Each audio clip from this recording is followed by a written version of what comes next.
Terrorism, fear-mongering, having to get up in the middle of the night to use the bathroom, Sudoku, online dating. When I speak these words, there's an underlying negative connotation to all of them. These are things that people should just not like, especially Sudoku. I can never get the last two rows aligned with the 2s and the 7s and the... Anyways, online dating has been around since the 90s. But would it surprise you if I said that the geniuses at Harvard were hooking up back as far as 1965? That's right, baby. I'm talking ball haircut. I'm talking lava lamps, the moon landing, apparently. And somewhere in between all that, young adults were hooking up with soulless technology to find their sweethearts. I'm talking ones. I'm talking zeros. I'm talking ones. I'm talking... That's right. More zeros. I don't know how the computers work. I don't know. I don't know.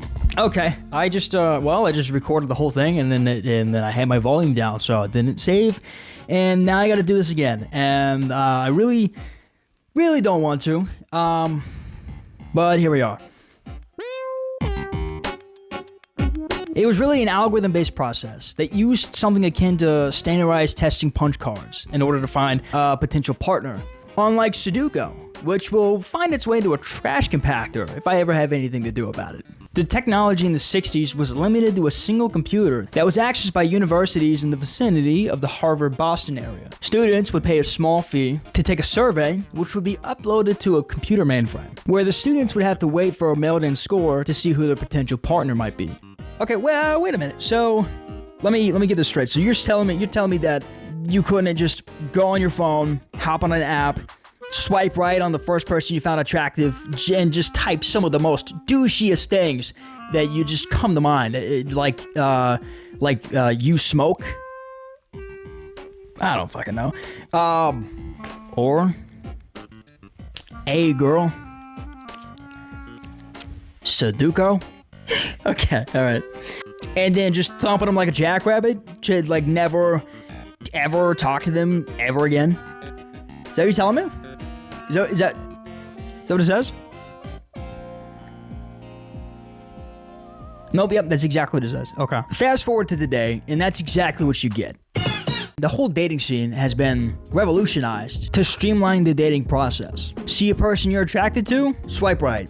Yeah, any uggos? Left. How about that? Eventually, you can run through your entire metropolitan area within the span of probably a week. In other news, the president has plans to declassify files based on UFOs and extraterrestrials. This could prove that we're not alone in the universe. It's just you. Even if you want to find someone, you're thrown into an assembly line of people. People who look like this. Or this. What am I supposed to do? I don't look like that. That's not how I look. I don't do that. That's not me. Look at all that. I don't look anything like that. Unless you see me on Hinge. Then this was me last week.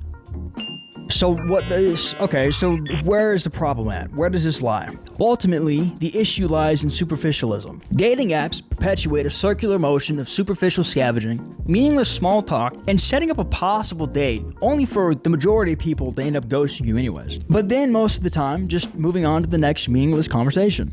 Now, you might agree with me, or you might say, well, this is just your experience. But have you actually talked to anyone who's actually happy with the outcome of dating online?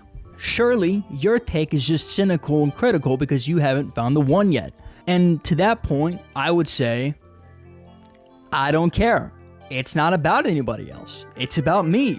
And it always has been.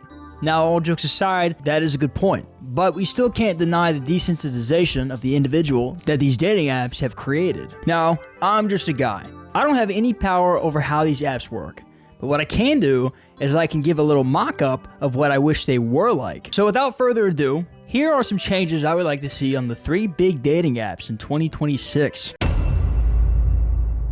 Okay, starting off Tinder. Tinder's a mess. We're gonna get rid of most, if not all, muscle mommies and goth girls. We're gonna add a message filter like the one Bumble has. Side note, Bumble has a message filter. Big dubs. And we're gonna get rid of the short-term fun option. It's time to grow up. If your match turns into a relationship and lasts for more than 2 years, you're legally contracted to get a pet.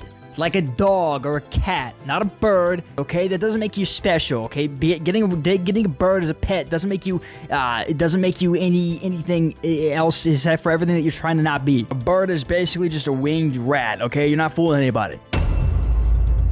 Okay, for Bumble, we're gonna add more people. The app's pretty good. I like it. I don't think it's too bad. For a dating app, it still has some issues, but it's not bad. We're just gonna add more people. Bumble needs more people. Due to my distaste for Hinge and its pretentiousness that it has as the elite dating app, we're gonna name it to Unhinged. And pictures are too easy to fake and hide behind, so instead, we're gonna make it video only. Good luck hiding your autism behind Mystique. Next, we're also going to add more goth girls and muscle mommies. Ultimately, in the end, online dating is an unfixable mess and a terrible way to gamify the human experience of finding a partner. I guess the only real way to fix something like this is to not be a dick. In an online mating cesspool filled with primitively charged chuds, just try to be the exception. And it doesn't even take a lot of effort, really. Text the girl, text the boy, text your dog, call your mom. Keep it nice, wear Old Spice. Roll those dice. I guess the point of this video was to voice my frustrations on online dating. Though it's exaggerated, I don't think it's the ideal way to meet somebody. I'm not saying meeting people in person doesn't have its own faults, but at least in real life, there's not some tech giant pulling your dopamine strings like a little love puppet. Ultimately, that's saved for the goth girls and muscle mommies. Jesus, I don't even know why I'm still talking, honestly, at this point. If you like what you saw and you made it this far into the video, maybe subscribe. If you want to rock some Milk merch, we've got a crowd made where you can get yourself a hoodie or a t-shirt. We worked pretty hard on them, and we're really happy with how they turned out. Of course, anything helps to support the channel, and is always appreciated. Okay, plug over, go away, be safe, bye.